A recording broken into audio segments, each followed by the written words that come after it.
Geneva had always believed that the universe had a twisted sense of humor. Case in point, she was currently standing in the observation deck of the Wanderer's Edge, watching stars streak past like nature's own screensaver, when the emergency klaxon decided to ruin her perfectly good cup of synthetic coffee. Before we begin, YouTube shows me that 93% of you haven't subscribed yet. Subscribing is free, it really supports our community, and I'd love for you to be part of it. Also, drop a comment and let me know where you're watching from. The bitter liquid, which barely qualified as coffee by any civilized standard, sloshed over her jumpsuit as the ship lurched out of hyperspace with all the grace of a drunk rhinoceros. "All senior staff to the bridge," Captain Hendrix's voice crackled through the intercom, carrying that particular tone that meant someone, somewhere, was having a spectacularly bad day. And knowing her luck, Geneva was about to make it worse. She sighed, set down her mug, and made her way through the corridors of the research vessel. The Wanderer's Edge wasn't the newest ship in the fleet. Hell, it wasn't even the second newest. But it had character.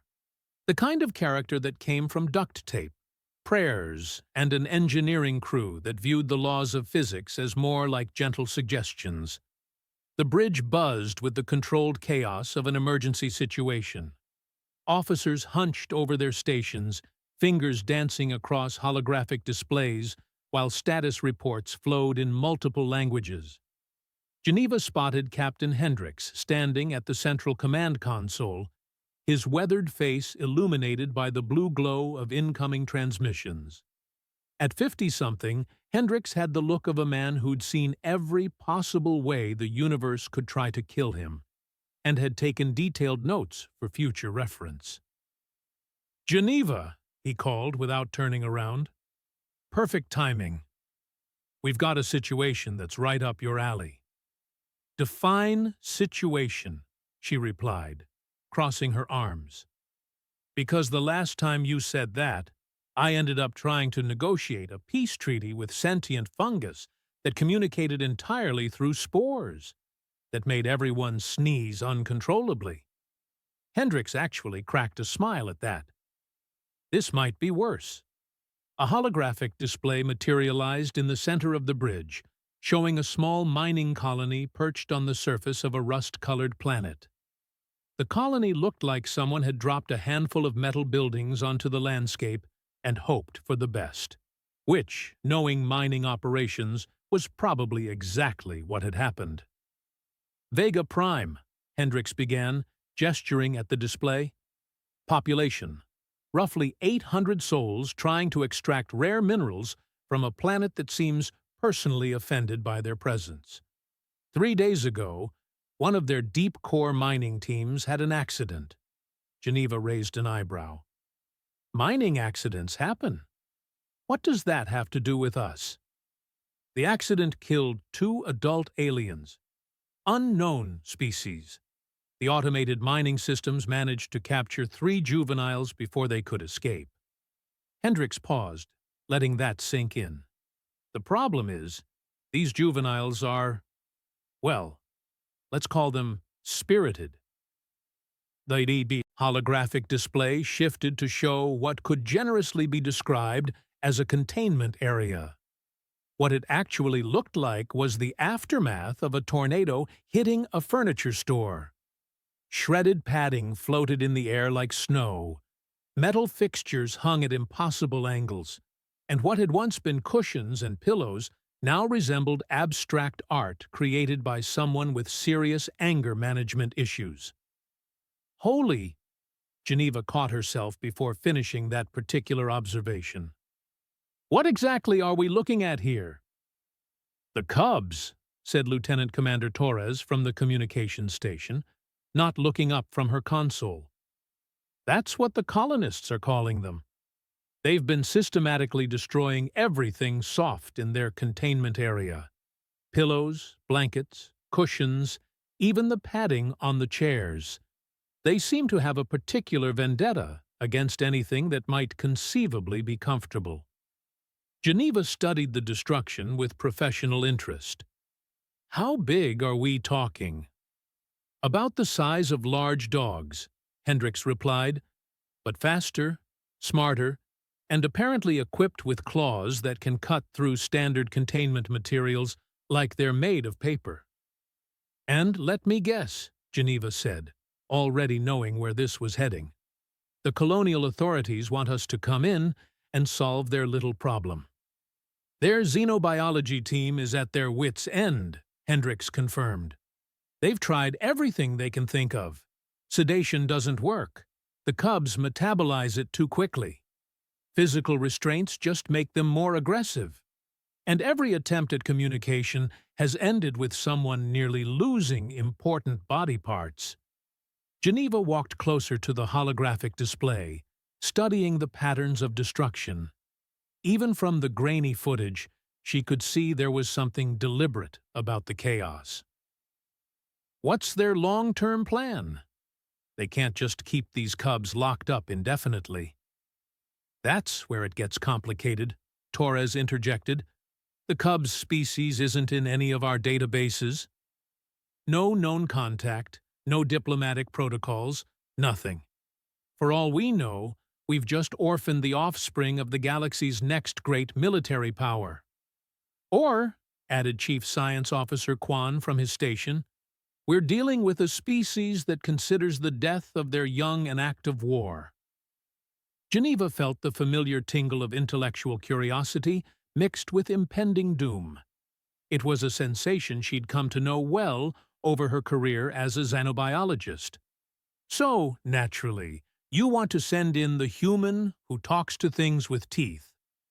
You have the best success rate with non-standard species," Hendricks said diplomatically. "I have the best survival rate," Geneva corrected. "There's a difference." She'd earned her reputation through a combination of intuition, stubbornness, and what her colleagues politely called unorthodox methods. Where other xenobiologists relied on careful observation and established protocols, Geneva preferred to throw herself into situations and see what happened. It wasn't scientific, it wasn't safe, and it definitely wasn't recommended by any accredited university. But it worked. Most of the time. "The cubs have been contained for 3 days," Hendricks continued. "The colonial government is getting nervous. They're talking about bringing in a military response team if the situation doesn't improve soon." Geneva winced. Military response teams had a tendency to solve problems with firepower rather than finesse, and juvenile aliens, regardless of species, rarely responded well to being shot at. "How long do I have?" "Transport leaves in 2 hours. The colonial administrator wants this resolved within 48 hours, or they're implementing what they're calling a permanent solution." The euphemism hung in the air like a bad smell. Geneva had heard enough military euphemisms to know that permanent solution rarely involved anyone living happily ever after. "Fine," she said, already mentally cataloging the equipment she'd need. "But I want hazard pay, a full medical team on standby, and if this goes sideways, I'm using you as a reference when I apply for a nice, safe job cataloging space moss." "Deal," Hendricks said without hesitation. As Geneva headed for the door, Torres called after her. "Geneva?" The colonial reports mention something else. The cubs seem to understand basic. They've been observed reacting to human speech patterns. Geneva paused at the threshold. Alien juveniles that understood human language, but communicated through destruction. It was either the breakthrough discovery of the century, or the setup for a really elaborate practical joke by the universe.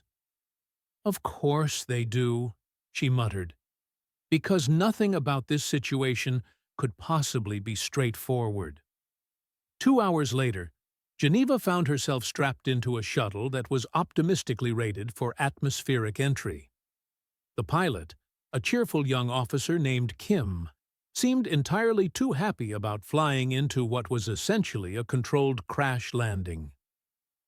"First time to Vega Prime?" Kim asked, as they broke through the planet's atmosphere. "Hopefully the last," Geneva replied, watching the mining colony grow larger in the view screen. The colony looked even less impressive from the air. A collection of prefabricated buildings clustered around the main mining facility, connected by covered walkways that probably did little to protect against the planet's frequent dust storms. The entire settlement had the temporary look of a place where people worked, not lived. "They've cleared Landing Pad 3 for us," Kim announced. "The containment facility is about 200 meters from there. You'll have full ground support, but the colonial administrator requested that non-essential personnel maintain a safe distance." Geneva snorted. Define safe distance when dealing with aliens that can apparently cut through metal. "About halfway to the next star system," Kim replied with a grin. The shuttle touched down with only minor rattling and what Geneva hoped was normal mechanical groaning. Through the view screen, she could see a small welcoming committee waiting at the edge of the landing pad. 3 figures in environmental suits stood next to a ground vehicle that looked like it had been assembled from spare parts and wishful thinking. "Well," Geneva said, unbuckling her harness, "time to go meet some very unhappy alien children." As she gathered her equipment and prepared to step out onto the surface of Vega Prime, Geneva couldn't shake the feeling that she was walking into something much more complicated than a simple containment problem. The universe's sense of humor, after all, tended toward the elaborate. The ground vehicle, and Geneva used that term very loosely, had apparently been designed by someone who believed that comfort was a luxury, and shock absorption was for weaklings. Every bump in the colony's makeshift roads sent her bouncing against the reinforced seats, while her equipment rattled ominously in the storage compartments. "Welcome to paradise," said the figure in the driver's seat, pulling off his environmental helmet to reveal a face that looked like it had been carved from granite and disappointment. "Dr. Landon, chief scientist for this little slice of heaven. I'm guessing you're the miracle worker they sent to solve our problem." Geneva studied the man as they bounced along the colony's main thoroughfare. Dr. Landon had the hollow-eyed look of someone who hadn't slept properly in days, and his lab coat bore stains that she really hoped were from chemical experiments rather than alien encounters. "I'm Geneva, and miracle worker might be setting expectations a little high," she replied. "I prefer professional guesser with a decent survival instinct." "At this point, I'll take professional guesser," Landon said, steering around what looked like a crater in the road. "Because our professional scientists have been professionally stumped for 3 days running." The containment facility loomed ahead of them, a squat concrete building that seemed to hunker down against the planet's perpetual wind. Warning signs in multiple languages covered every visible surface, and Geneva noticed that someone had added hand-drawn additions to several of them. Stick figures being eaten by what appeared to be very angry cats featured prominently. "Morale booster?" Geneva asked, pointing at the artwork. "Security team's contribution to scientific documentation," Landon replied dryly. "They have a unique perspective on our current situation." They pulled up to the facility's main entrance, where a pair of security guards stood looking like they'd rather be anywhere else in the galaxy. Both wore full-body armor and carried weapons that seemed excessive for dealing with juvenile aliens. Then again, Geneva reflected, she hadn't seen the juveniles yet. "Dr. Landon," one of the guards called out as they approached. "Any word from the colonial administrator about the timeline?" "Still 48 hours, Landon replied. "Less now. This is Geneva, our specialist from the Wanderer's Edge." The guard looked Geneva up and down with obvious skepticism. She knew what he was seeing, A woman of average height, in a standard research jumpsuit, carrying equipment that looked more suited to studying butterfly migration than dealing with hostile alien life. Not exactly the image of a hardened xenobiologist. "No offense," the guard said, "but are you sure you're qualified for this? We've had 3 separate incidents just today. Kowalski needed 16 stitches after the last feeding attempt." "None taken," Geneva replied cheerfully. "And yes, I'm sure. I've been not dying professionally for 8 years now." The interior of the containment facility looked like a medical center that had been crossed with a maximum security prison and then hit by a hurricane. Scratched walls, reinforced viewing windows, and the lingering smell of industrial disinfectant mixed with something that Geneva couldn't quite identify, but that made her nose wrinkle. "The cubs are in Containment Unit 5, Landon said, leading her down a corridor lined with empty cells. "We've had to move them twice already. They have a disturbing talent for finding structural weaknesses." "How disturbing are we talking?"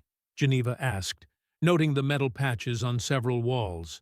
"Well, let's just say that solid matter appears to be more of a suggestion than a rule for them." They stopped in front of a reinforced viewing window that looked into what had once been a standard containment cell. Now it resembled the aftermath of a very specific natural disaster, one that targeted soft furnishings with extreme prejudice. Geneva pressed her face to the glass and got her first look at the cubs. "Oh," she said quietly. "Oh, you beautiful little nightmares." The 3 aliens were indeed roughly the size of large dogs, but that's where any resemblance to Earth creatures ended. Their bodies seemed to shift between solid and translucent, with bioluminescent patches along their fur that pulsed in complex patterns. They moved with fluid grace, like liquid mercury given form and attitude. And their eyes held an intelligence that was immediately, unmistakably aware. Currently, all 3 were engaged in what appeared to be a systematic deconstruction of a cushion. They worked with methodical precision, each taking turns to shred fabric while the others watched. It wasn't random destruction, it was purposeful, almost ritualistic. "They do that with everything soft we give them," Landon observed. "Pillows, blankets, padding. Doesn't matter what it is. They tear it apart like they're looking for something." Geneva watched the cubs work, noting the careful way they examined each piece of material before discarding it. "What have you tried for communication?" "Everything in the handbook. Visual displays, audio patterns, mathematical sequences. The closest we've come to a response was when Johnson tried sign language. One of them tilted its head before nearly taking his hand off. One of the cubs suddenly looked up directly at Geneva, and she felt her breath catch. The alien's eyes were a swirling mixture of colors that seemed to shift based on the bioluminescent patterns on its fur. For a moment, they stared at each other through the reinforced glass, and Geneva had the unsettling feeling that she was being evaluated. "Have you tried scent-based communication?" she asked, not taking her eyes off the cub. "Scent-based? They're not dogs, Geneva." "No, but they're juveniles. And every juvenile species I've ever studied has some form of comfort bonding, usually tied to parental scent markers." Geneva stepped back from the window as all 3 cubs suddenly focused on her position. "What do you know about their parents?" Landon's expression darkened. "Mining accident. Deep shaft collapse. The adult aliens were caught in the cave-in before our people even knew they were there. Bodies recovered. What was left of them? The mining lasers. Well, it wasn't pretty." Geneva nodded, filing away that information. Mining lasers were designed to cut through solid rock. Organic tissue wouldn't have stood a chance. But something about Landon's tone suggested there was more to the story. I want to try direct contact, she said. Absolutely not. Landon's response was immediate and firm. Geneva, these things are fast, they're strong, and they've already injured 3 of my people. I'm not sending you in there to become casualty number 4. Then, how do you expect me to help them? Geneva asked reasonably. I can't establish communication through a window. You can observe, take notes, develop theories, do science from a safe distance. Geneva turned away from the viewing window to face Landon directly. Doctor, with respect, your people have been doing science from a safe distance for 3 days. How's that working out? Before Landon could respond, an alarm began blaring throughout the facility. Red lights flashed in the corridor as an automated voice announced, "Containment breach in Unit 5. All personnel evacuate immediately." Through the viewing window, Geneva could see that the cubs were no longer in their cell. The reinforced door hung open, its locking mechanism somehow disabled. In the distance, she could hear running footsteps and shouted commands. "How?" Landon breathed, staring at the empty cell. Geneva was already moving toward the emergency equipment lockers. "You said solid matter was more of a suggestion for them. I think we just learned what that means."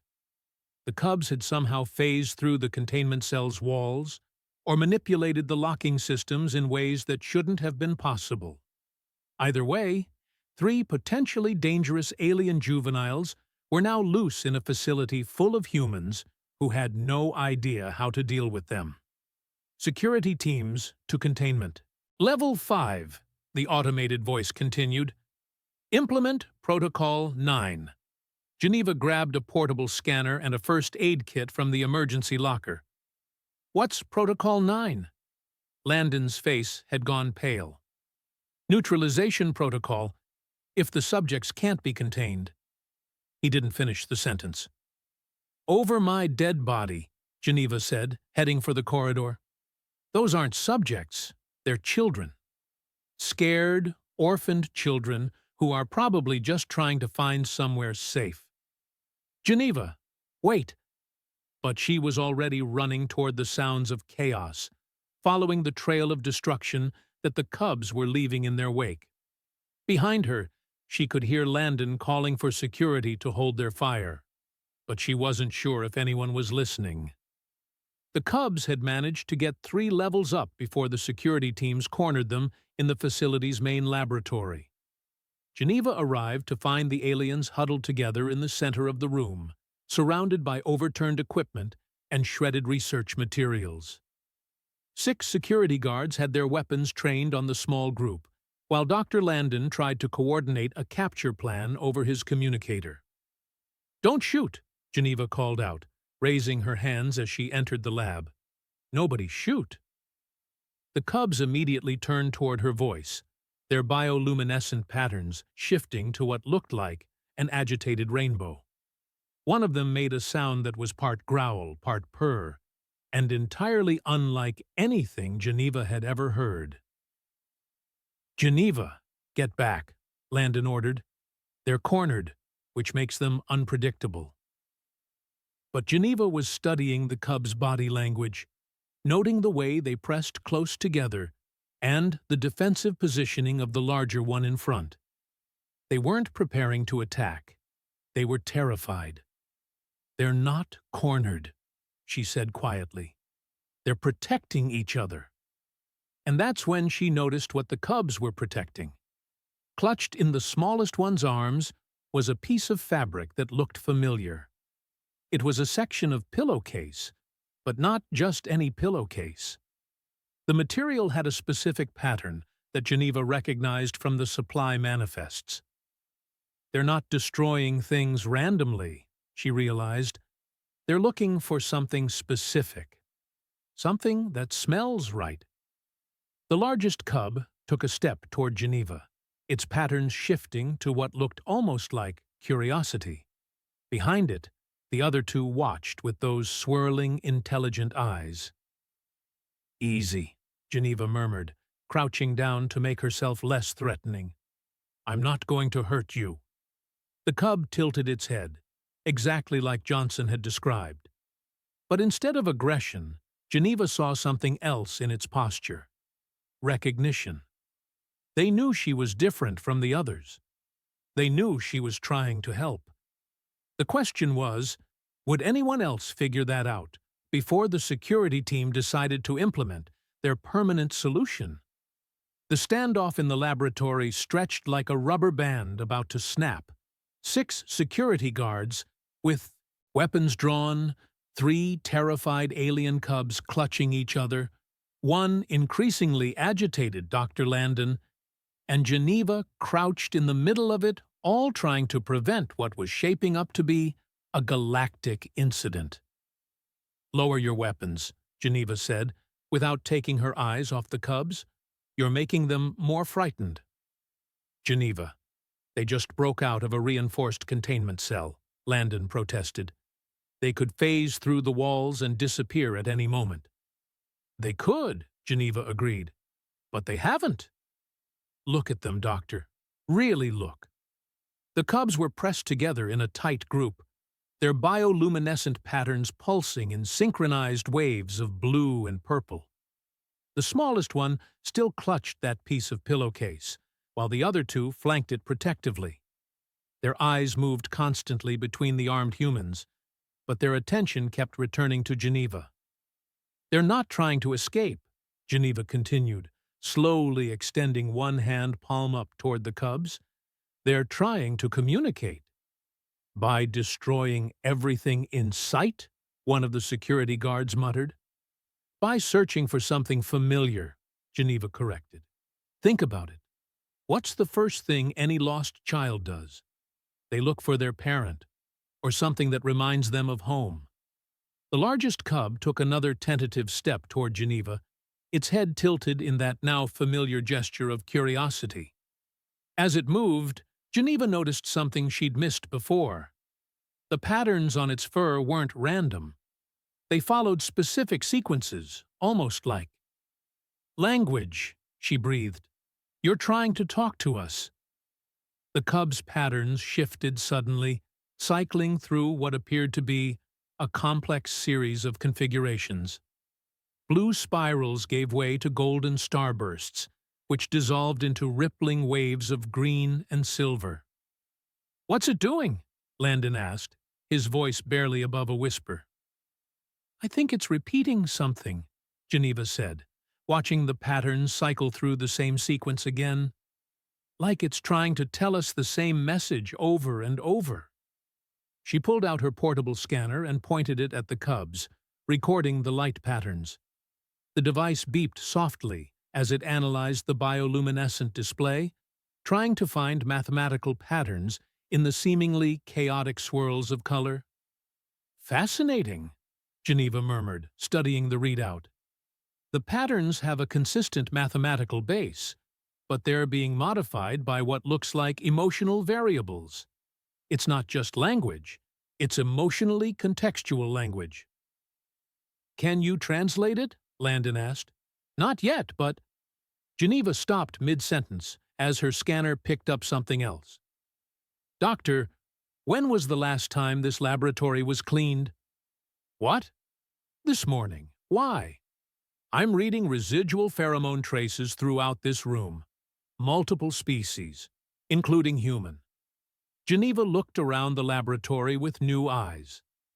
"This is where you process biological samples from the mining operations, isn't it?" "Yes, but I don't see how that's relevant." "It's entirely relevant," Geneva interrupted, pieces of the puzzle suddenly clicking together. "The cubs aren't just searching for something that feels familiar. They're following scent trails." She turned her scanner toward the piece of pillowcase the smallest cub was holding. The readout made her suck in a sharp breath. "Dr. Landon, what kind of fabric softener does the colony use for bedding?" "Standard synthetic blend? Why?"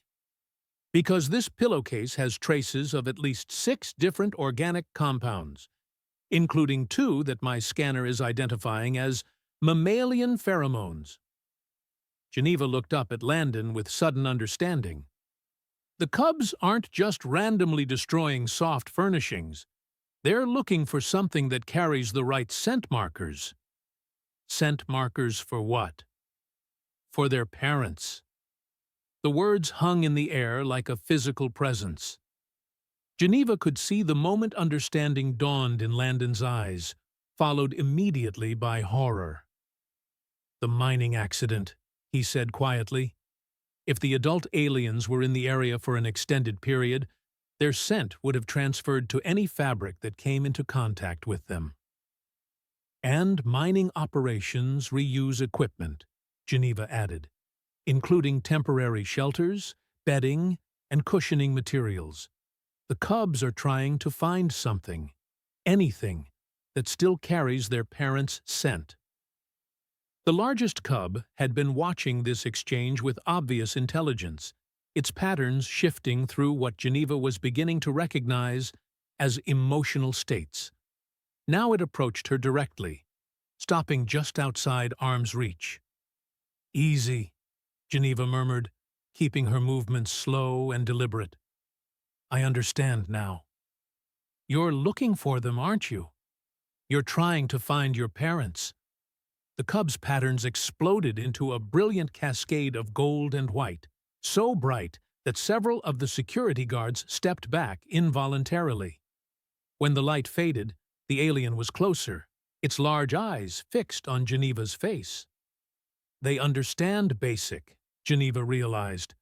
Not just individual words, they understand context, emotion, intent. "Geneva," Landon said urgently. "The scanner is picking up massive pheromone releases from all three cubs. Whatever you just said, it triggered something." Geneva looked at her readout and felt her heart skip. The cubs were releasing chemical signals that her scanner was having trouble categorizing, but the emotional context was unmistakable.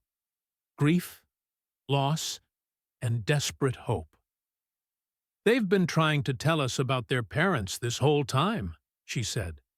"The destruction, the patterns, even the breakout, it's all been communication attempts." "But their parents are dead," one of the security guards said. "The mining accident?" "According to who?" Geneva asked, something cold settling in her stomach. "Dr. Landon, I want to see the incident reports from that mining operation." "Geneva, this isn't the time." "Doctor, those cubs are exhibiting behavior patterns consistent with traumatic witness syndrome. They're not just grieving their parents' death, they're trying to report something they saw." The laboratory fell silent except for the soft humming of equipment and the barely audible purring sounds the cubs were making. Geneva's scanner was going crazy, picking up chemical signatures that seemed to shift and change by the second. "There's something else," Geneva said, studying her readout more carefully. "The pheromone traces the cubs are releasing, they're not just emotional markers, they're complex chemical messages." She looked up at Landon with growing alarm. "Doctor, I need access to your biological analysis equipment, now." "Geneva, we need to secure the cubs first." "The cubs aren't the problem," Geneva interrupted. "The problem is what they're trying to tell us about that mining accident." As if responding to her words, the smallest cub suddenly released its grip on the pillowcase fragment and moved toward Geneva. Its patterns had shifted to what looked like urgent, rapid pulses of red and orange. "It's trying to show us something," Geneva said, watching the alien's behavior. "Look at the pattern sequence. It's not random. It's structured, like a narrative." The cub's bioluminescent display showed what appeared to be a sequence of events, stable patterns that suddenly fragmented into chaotic swirls, followed by darker patterns that pulsed with angry red overtones. "Dr. Landon," Geneva said quietly, "I don't think there was a mining accident." "What are you suggesting?" "I'm suggesting that those cubs witnessed their parents being murdered." The laboratory erupted into a cacophony of voices as everyone tried to speak at once. But Geneva wasn't listening to the humans anymore. She was watching the cubs, all three of whom had begun displaying the same urgent pattern sequence over and over again. They were trying to identify their parents' killers, and from the way they kept looking toward the laboratory's computer terminals, Geneva had a sinking feeling that the killers might be closer than anyone realized. "Doctor," she said, her voice cutting through the noise, "I need you to run a cross-reference analysis on those pheromone traces. Compare them to the personnel records of everyone who had access to that mining site." "Geneva, you can't seriously think—" "Run the analysis, Doctor. Please." As Landon moved toward his computer terminal, Geneva turned back to the cubs. The largest one was watching her with what she could only describe as expectant hope, its patterns cycling through what looked like sequences of approval and encouragement. "You smart little problem solvers," she murmured. "You've been trying to solve a murder mystery this whole time, haven't you?" The cub's response was immediate, a brilliant burst of golden light that seemed to fill the entire laboratory.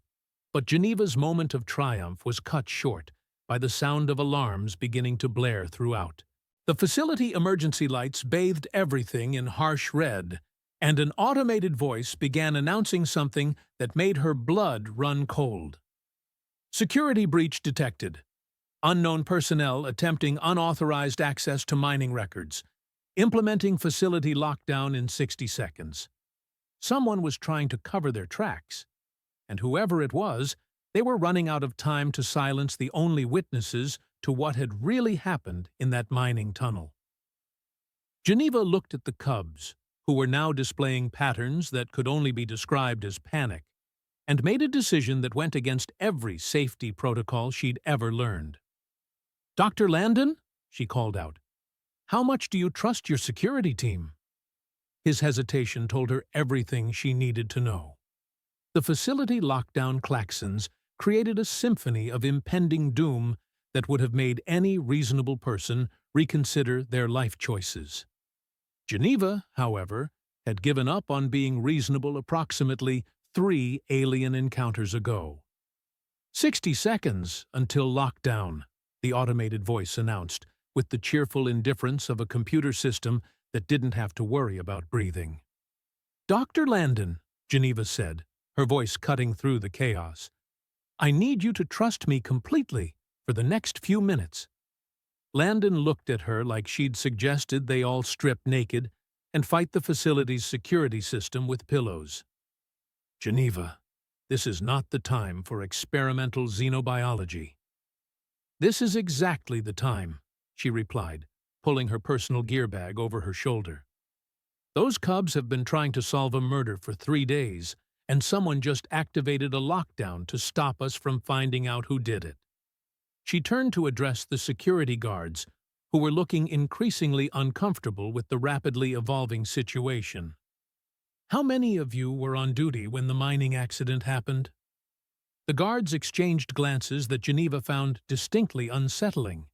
2 of them had been on duty, according to their hesitant responses, and both looked like they'd rather be discussing anything else. 45 seconds until lockdown." Geneva made a decision that would either save everyone or get them all killed in spectacular fashion. She reached into her gear bag and pulled out her personal pillow, the one item from her quarters that she never left behind on away missions. "Geneva, what are you doing?" Landon asked, watching her with the expression of someone witnessing a complete mental breakdown. "Something that's either brilliant or completely insane," she replied, moving slowly toward the cubs. "Probably both." The pillow carried her scent more than any other object she owned. Months of deep space travel, stress dreams about xenobiology presentations gone wrong, and the occasional tear after particularly difficult missions had all left their mark on the fabric. The cubs' reaction was immediate and profound. All 3 aliens focused on the pillow, with an intensity that made the ET air in the laboratory feel charged with electricity. Their bioluminescent patterns shifted to configurations Geneva had never seen before, complex spirals of blue and gold that seemed to pulse in harmony with her heartbeat. 30 seconds until lockdown. They recognized something, Geneva said, kneeling down and placing the pillow on the floor between herself and the cubs. Not my scent specifically, but what it represents. The smallest cub approached first, moving with the cautious curiosity of a child, investigating something new, but potentially safe. It sniffed delicately at the pillow, then looked up at Geneva with eyes that seemed far too old for such a young creature. Safety, Geneva realized. They're looking for someone who represents safety. The cub gently touched the pillow with one paw, and its bioluminescent patterns exploded into what could only be described as joy.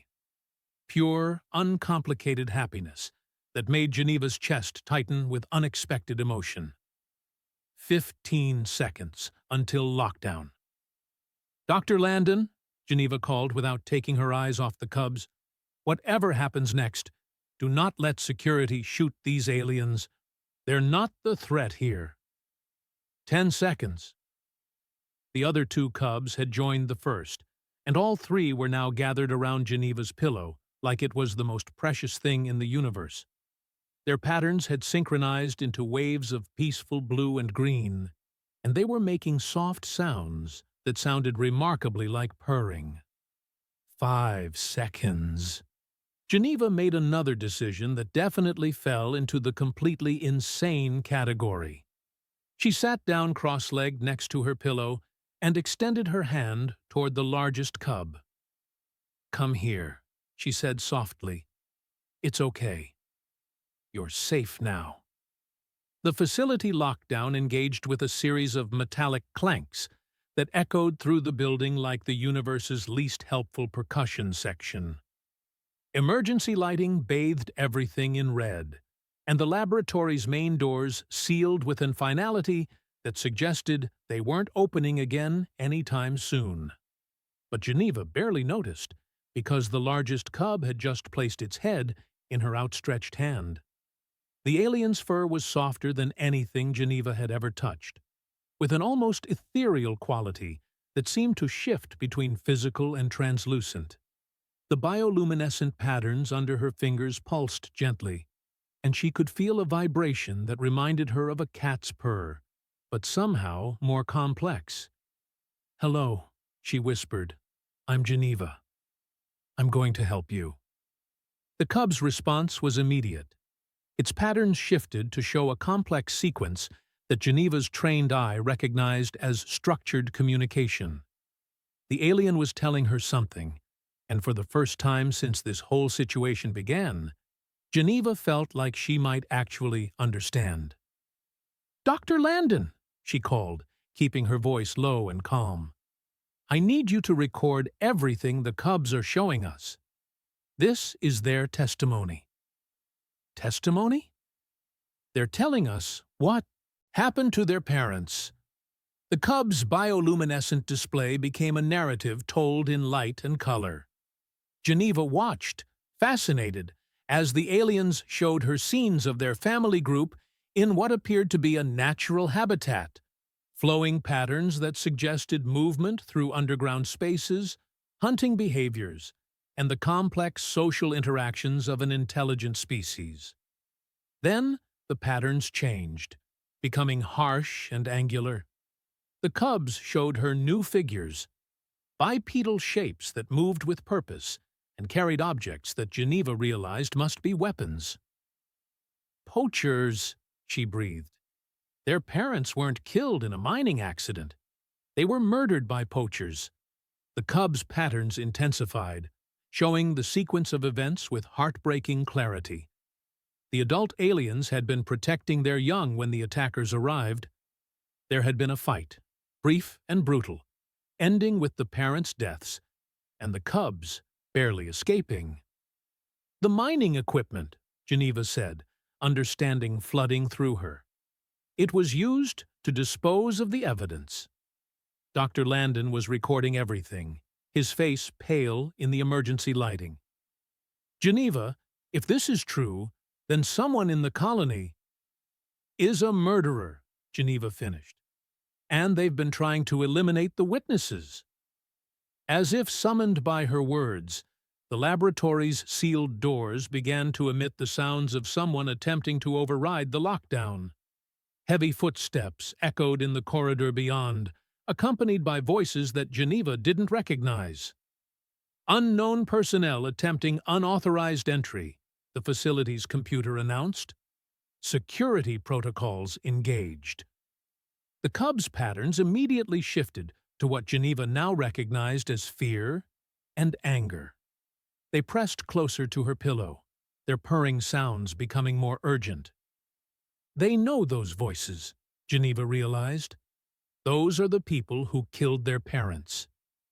The largest cub looked directly at Geneva and began displaying a new pattern, one that seemed to pulse with determination and something that looked remarkably like trust. It was asking for her help, not just for protection, but for justice. "Dr. Landon," Geneva said, her voice steady despite the chaos around them, "I need you to transmit everything we've recorded to Captain Hendricks immediately." "The communications array is locked down." "Then find another way," Geneva interrupted, "because we're about to have company, and I don't think they're here to offer the cubs therapy sessions." The sounds from beyond the laboratory doors were growing louder, and Geneva could hear the distinct whine of cutting tools. Someone was very determined to get inside, and they weren't waiting for authorization. Geneva gathered the cubs closer, her pillow serving as an anchor point for their growing trust. The smallest alien had curled up directly against the fabric, its bioluminescent patterns now showing the slow, steady pulses of deep contentment. The other two flanked Geneva protectively, their own patterns shifting between vigilance and the peaceful configurations they'd displayed around the pillow. "That's it," Geneva murmured, understanding the final piece of the puzzle. "You're not just looking for safety. You're looking for a new family." The cub's response was immediate and overwhelming, a cascade of golden light that filled the laboratory with warmth and hope. They weren't just survivors of a tragedy. They were children looking for someone to love them. The cutting sounds stopped abruptly, followed by the pneumatic hiss of doors being forced open. Heavy footsteps entered the laboratory, and Geneva looked up to see three figures in mining equipment, their faces hidden behind environmental masks. "Step away from the specimens," one of them ordered, his voice distorted by the mask's communication system. "No," Geneva said simply, not moving from her position next to the cubs. The figure raised what Geneva recognized as a mining laser, the same type of weapon that had killed the cubs' parents. "This doesn't concern you, researcher. Walk away, and you can forget you ever saw anything." Geneva felt the cubs tense against her, their patterns shifting to the angry configurations they'd shown when recounting their parents' deaths. But instead of fleeing or attacking, they moved closer to her pillow, as if the fabric represented everything they'd lost and everything they hoped to find again. "You're right," Geneva said, gently stroking the largest cub's head. "This doesn't concern me. It concerns them." The purring sounds the cubs were making had changed, becoming deeper and more complex. Geneva realized they were harmonizing, their combined voices creating frequencies that seemed to resonate through the laboratory's walls. "What are they doing?" one of the attackers demanded. Geneva smiled, feeling the cubs' trust and affection flowing through their bioluminescent patterns. "They're calling for help." The harmonic purring reached a crescendo that made Geneva's bones vibrate, and suddenly the laboratory's reinforced walls became translucent. The cubs' phase-shifting ability wasn't just individual, it was collective, and they could extend it to anyone they considered family. Through the translucent walls, Geneva could see security teams, medical personnel, and Captain Hendricks himself converging on the laboratory from all directions. The cubs had called their new pack, and help was arriving in overwhelming numbers. The poachers realized their situation had become untenable and attempted to flee. But Geneva's pillow had become more than just fabric. It had become a symbol of home, safety, and the unbreakable bond between a human who understood alien children and three cubs who had learned to trust again. As the cavalry arrived and the poachers were apprehended, Geneva remained sitting cross-legged on the laboratory floor, surrounded by three purring aliens and one very special pillow. The cubs' bioluminescent patterns had settled into slow, peaceful waves, and their harmonic purring had become the gentlest lullaby she'd ever heard. "Well," Captain Hendricks said as he surveyed the scene, "this is definitely going in the unusual mission reports file." Geneva looked down at the cubs, who were now fast asleep around her pillow, their patterns dim but content. "Captain, I'm going to need a bigger quarters assignment." "For the cubs?" "For the family," Geneva corrected, gently adjusting her pillow so all three aliens could share it comfortably. "Because something tells me we're all going to be sleeping together for a while." The cubs' gentle purring filled the laboratory with the sound of healing, trust, and the remarkable discovery that sometimes the most alien behavior has the most familiar motivations. They had found their new home, and Geneva had found something she hadn't even known she was looking for. Proof that love and family transcend species, language, and the vast darkness between stars. In the end, all it had taken was one human willing to share her pillow with three orphaned children who happened to glow in the dark.